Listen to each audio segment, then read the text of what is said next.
あなたは親のためなら自分がどうなってもいいと思えますか？時は近代以前のヨーロッパ。そこには成人しているにもかかわらず美しい高音を持った男性歌手が多く存在していました。そのような男性歌手のことをカストラートと呼び、彼らはその力強くも繊細な歌声で人々を魅了していきました。そして彼らの多くは自分の意思でカストラートになったのではなく、親の要望でソプラノ歌手を目指していたんです。しかしなぜ彼らは体つきが成人男性なのに女性に劣らない高音を出せたのか。それは彼らが自らのあれを切断していたから。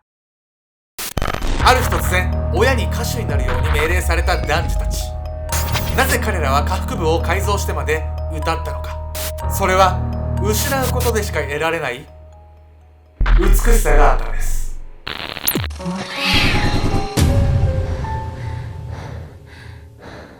おっさす、迷ったら自分が成長する方の道を選ぼう。ケンちゃんです。最近多いわねそれ。つるつるやみこです。本日皆様にご紹介するのは近代以前に活躍した男性歌手についてなんです。メトラの皆さんもね、もし自分が歌手になれたらなんてね、一度や二度ね、もう想像したことあるんじゃないですか。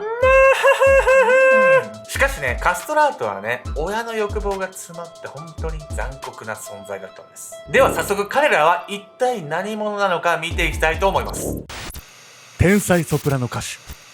遡ること138年ほど前の1883、バチカン市国のシスティーナ礼拝堂が今回の舞台。システィーナ礼拝堂とは世界的に有名な画家ミケランジェロの最後の審判が天井に描かれている礼拝堂のこと。つまり礼拝堂としてかなり名の知れ渡っている場所なんです。そんなシスティーナ礼拝堂が聖歌隊のオーディションを行います。聖歌隊は日常の礼拝はもちろん、クリスマスや結婚式などの特別な行事などで賛美歌を歌う教会にとってなくてはならない存在。名誉あるシスティーナ礼拝堂の聖歌隊になれるチャンスとあって多くの参加者が集います。しかし審査員を務めるのはイタリア随一の声楽教師で聖歌隊の終身指揮者という名誉を持つドメニコ・ムスタファ。そのキャリアで多くの歌い手を見てきたドメニコの目に留まるような人物などそう簡単に現れるはずがありません。多くの参加者が失意の中礼拝堂を去っていきます。しかしそんな参加者たちの中に唯一の天才がいたんです。その人物の名はイタリア出身の30歳の歌手アレッサンドロ・モレスキ。彼は母国イタリアで知らぬ者はいないソプラノ歌手でした。ローマの大聖堂の聖歌隊に所属しながら上流階級の社交界にも歌手として出演。その人気は絶大なものでした。そんな彼の歌声は男性ながら繰り出される高音が特徴。その美しさからついた異名はローマの天使。もちろんアレッサンドロの歌声はドメニコにすぐさま認められます。見事オーディションに合格しそのキャリアをスタートさせるんです。しかしそんな多くの人々を魅了する彼の歌声にはある秘密がありました。それは300年以上も続いた闇の歴史でもあったんです。ドーピング？ドーピングとはね、厳密には違うんですよ。ただね、普通にね、あることをするとね、大人でも高音を保つんですけど、普通は成長してね、ヤミさんはどっちかわかんないですけど、声が低くなるんですよ。ソプラノ無理じゃん。ほらね、無理でしょ。無理なんですよ。なんかいけそうになっちゃってるから、無理なんですけれども、あることをね、すると大人になっても大丈夫と。アレッサンドロはその方法を用いた最後の男性だったんです。一体どんな方法だったのか見ていきたいと思います。カストラートの誕生。時はさらに遡り470年ほど前の1550年代。当時のヨーロッパの教会にはある決まりがありました。それは女性は教会内で沈黙を保たなくてはいけないというもの。めんどくさ。この決まりは強固なものだったんです。女性は教会内で歌うことさえも許されませんでした。歌っちゃえ。そのため聖歌や賛美歌などを歌唱する際、高音のパートを担当していたのは変声期前の男児たち。地声が高い変声期前の時期なら高音を出すことが可能なんです。しかし一般的な男児ならば成長することで変声期を迎えてしまい高音を出すことが難しくなります。教会側からするとせっかく練習を積み重ね綺麗な声を出せる男児たちを手放すことはしたくありません。また新たに変声期前の男児を集めることはかなりの手間なんです。そこで編み出された方法が変声期前の男児を虚勢すること。なんでやねん。虚勢切っちゃうってこと？いや、そういうことなんです。もうね、考えただけで恐ろしいっすよね。ヤミコさんはないから想像つかないと思うんですけどね、僕からしたらね、もう想像つかん。男児を虚勢すると変声期に大きく関係している男性ホルモンの分泌が抑制され人為的に声変わりを防ぐことが可能なんです。これ思いついたやつ手あげろ。もうそのため成長してもソプラノ歌手のような高音を保つことができるというわけなんです。怖すぎ。一方で成長ホルモンは正常に分泌されます。身長や胸郭は通常通りに成長し、骨格や肺活量は成人男性と変わりません。そのため女性では出せないようなトーンの声を出せたり、歌声を持続することが可能になったんです。このように虚勢を行った男性歌手のことを人々はこう呼んだんです。カストラートと。そしてそんなカストラートの登場から300年ほど経った1858年、イタリアの小さな町でアレッサンドロ・モレスキが誕生しました。アレッサンドロは虚勢前からその才能を発揮していました。15歳の時にはローマの大聖堂でソプラノ歌手として大活躍。多くの人々をその歌声で魅了していたんです。しかしその一方で彼は自分の声が変わってしまうことを恐れたのか、禁断の果実ともいえる虚勢という行為に手を伸ばしてしまいました。ちなみに当時は貧しいね、家庭の子供たちをカストラートにしてね、働かせるのがね、流行ってたんですよ。最悪な流行り。ですがね、アレッサンドロの場合は、歌手になりたいがために自ら虚勢をしたと言われてるんです。はいはいはい。でも貧しいからね、ちょん切ってって、今じゃ考えられない倫理観の時代ね、これね。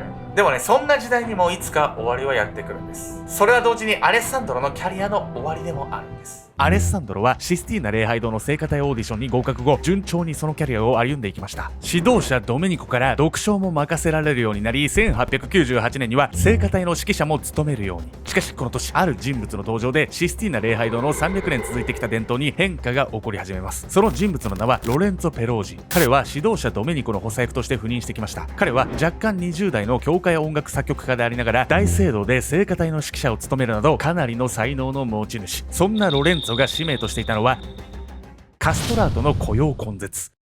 ロレンツォは高音を出すパートは少年たちを雇えばいいと主張し始めたんです。このロレンツォの主張にドメニコは猛反対。何を隠そう、実はドメニコ自身もカストラートだったんです。カストラートは人生のほとんどを音楽に捧げる。思春期前の短い時期だけ聖歌隊に所属する子供たちとは違う。ドメニコはこう主張しました。この論争は激しく対立。そして1903年、カストラートは廃止されたんです。その後、指導者であるドメニコはロレンツォに職を委ね聖歌隊を去ります。そしてアレッサンドロもあっという間に表舞台から姿を消しました。最後はね、あっけなく終わってしまったんですが、アレッサンドロはね、最後のカストラートとして、なんと今もその音を聞くことができるんです。ここまで来ると私尊敬するわよ。なんか自分の体をそこまで改造してまで自分の職業に捧げるってすごいことよ、本当に。でもそんぐらいね、やりたいことが見つかるっていうのもある意味幸せですよね。最後はね、こんな感じになっちゃったんですけど、というわけでね、虚勢の話だったんですけど、実はね、この虚勢という行為なんですけど、カストラート以外にもいろんな歴史があるんです。聞いたことある。というわけで本日のメトラキーワード、虚勢の闇歴史について。虚勢の歴史は非常に古く、古代や中世には罪を犯した人間への処罰として虚勢が行われていたこともありました。そして現代でも一部の国で刑罰としての虚勢が行われているところも存在します。ナイジェリアのカドゥナ州で性犯罪が多くなったことを理由に2020年に性犯罪が厳罰化されたんです。その内容は性犯罪で有罪となった場合、虚勢された上に死刑または終身刑にされるというもの。この法律は人権侵害の観点から反対派の意見も少なくありません。しかし幼い少女が被害に遭っている場合も多く、様々な意見が飛び交っているんです。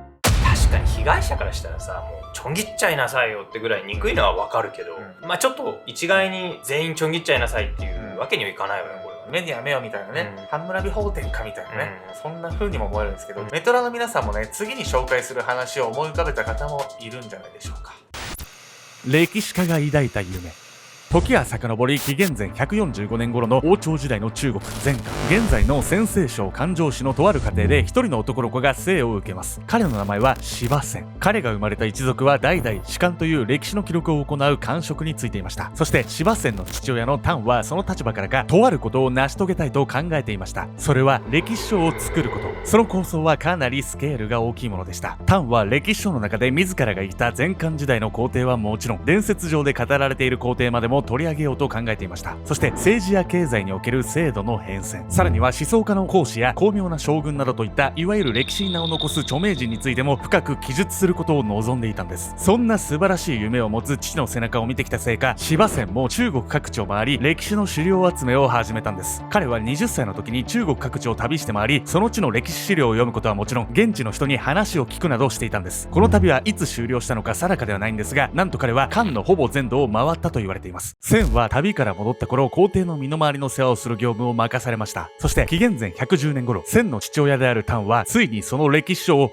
完成させることなくこの世を去りました。めちゃくちゃいいアイディアだったのに、もうなくなっちゃった。計画がでかすぎて、純粋にね、時間が足りん。譚はね、病によって倒れてしまったんです。タンは亡くなる直前、息子であるセンにこう伝えます。400年前、孔子が偉大な歴史書を作った。しかし、400年以上が経過した今では、自責の記録がすさんでいる。息子よ、お前は、第二の孔子になれ。司馬遷はこの父が残した最後の言葉を胸に42歳で歴史書の執筆を始めるんです。ここで20代のうちに中国全土を回ってきたことが生きてくるんです。さらにいいことに皇帝、武帝は国内を遊び回っており、司馬遷はその準優に付き合わされていました。そのため司馬遷はその旅先でも歴史書作りのための情報を仕入れることが可能だったんです。遊び人の皇帝に使えるのはちょっと尺に触るんだけどさ、これ司馬遷にとってはすごく好都合なことだったわよね。このね、武帝ね、めちゃくちゃ強気な政治をする人物なんです。そしてあることがきっかけで司馬遷の運命が大きく変わってしまうんです。皇帝の暴走。千が歴史書の執筆を始めて5年ほど経った頃、ある事件が。かつてモンゴル高原に匈奴と呼ばれる遊牧民族が存在していました。この民族はモンゴル高原を中心とした中央ユーラシア東部に一大勢力を築き、中国と幾度となく争ってきたんです。武帝は国内を安定させるためには匈奴などの異民族との争いを収める必要があると考えていました。そして武帝はなんと5000もの兵士を匈奴の元へ送り込んだんです。しかし彼らを待っていたのは匈奴の3万もの兵士。この圧倒的数の敵兵を前に前漢の兵士らはあえなく降参。さらに前漢の軍人李陵が捕虜になってしまったんです。李陵はその圧倒的数の敵兵に一本も引かず8日間にわたり激戦を繰り広げた後、敵兵に捕まってしまったんです。いいやつ。武帝は李陵が捕まったと報告を受けると大激怒。なんでやねん。なんと李陵が敵に寝返ったと勘違いし、李陵の一族を全て処刑したんです。なんで？李陵は頑張ってたじゃない、めちゃくちゃ。なんでよ。もう実はこの時ね、武帝が捕虜にしていたね、匈奴の兵士たちがね、李陵がね、もう寝返ったよって嘘の情報を流したんですよ。これによってね、武帝はもうお怒り。そしてね、この怒りの矛先は司馬遷にも向けられてしまうんです。司馬遷は李陵が敵に寝返る人間だとは思いませんでした。李陵の正義感の強さを理解していたんです。彼はただ一人李陵を弁護しました。武帝はそんな遷の言葉を断固として許しません。そして司馬遷にある処罰を与えるんです。それは休刑。休刑とは古代中国で行われていたあれを切断する刑のこと。この判決を聞いた司馬遷は、男性の誇りを奪う行為は最低なものだと必死に抵抗。しかしその主張も虚しく、刑は執行されてしまったんです。休刑に処された後の遷は宦官となります。宦官とは別名、神の奴隷と呼ばれた虚勢を受けた役人のこと。彼らは生殖機能を奪われ、皇帝や皇后の近くで働かされていたんです。遷は休刑に処され宦官になった後、深い絶望に苛まれ死を考えたと言います。ですが彼には生きなければいけない理由があったんです。息子よ、お前は第二の孔子になれ。そう、それは父が残したこの言葉だったんです。彼は歴史書を完成させる使命を前に耐えて生きる道を選んだんです。なんで虚勢したやつをそばに置きたがんの？皇帝ってそういう性癖を持つ癖があるの？なわけあるかい。まああるかもしれないですけど、虚勢してね、そういうね、欲がなくなっちゃってるから、宮廷内で不貞行為とかしないでしょ。だから悪いことしないから、そばに置いても OK みたいなね、そういう歪んだ思想があったんですよね。まあそんな状況ね、司馬遷だったんですけど、果たしてね、歴史書を完成させることはできたんでしょうか。四季の誕生。宦官となった司馬遷は引き続き武帝に仕えながら歴史書の執筆に没頭。彼はこの時こう考えていたと言います。今の自分はただ歴史書の完成のために生きながらえている。この本を完成させることができたなら、私は八つ咲きにされても構わない。まさに使命のためだけに生きる司馬遷。その命を削りながら書いて書きまくるんです。彼の部屋には膨大な資料と書き上げた原稿が積み上がっていきます。そして司馬遷が執筆を再開して5年ほど経った頃、彼は筆を置くんです。ついに全部で約130編、53万6500字の歴史書が完成しました。司馬遷は完成した歴史書に大使公書と名付け、後に四季と改められ、今もなお高く評価されているんです。日本でも古くから読まれており、元号の出典として12回採用されました。四面楚歌や百発百中などの馴染みある古事成語も多く登場しています。司馬遷が亡くなった年は定かではありません。彼は理不尽に耐え、父のたった一つの思いを形にし、今もなおその名は歴史に刻まれています。今、私たちが生きている現代でも、刑罰による虚勢などが行われています。人間が子孫を残すという能力を奪う行為が人の手によって施されるのは本当に許されていいのでしょうか。今後、宦官やカストラートなど闇の歴史が生まれないことを願います。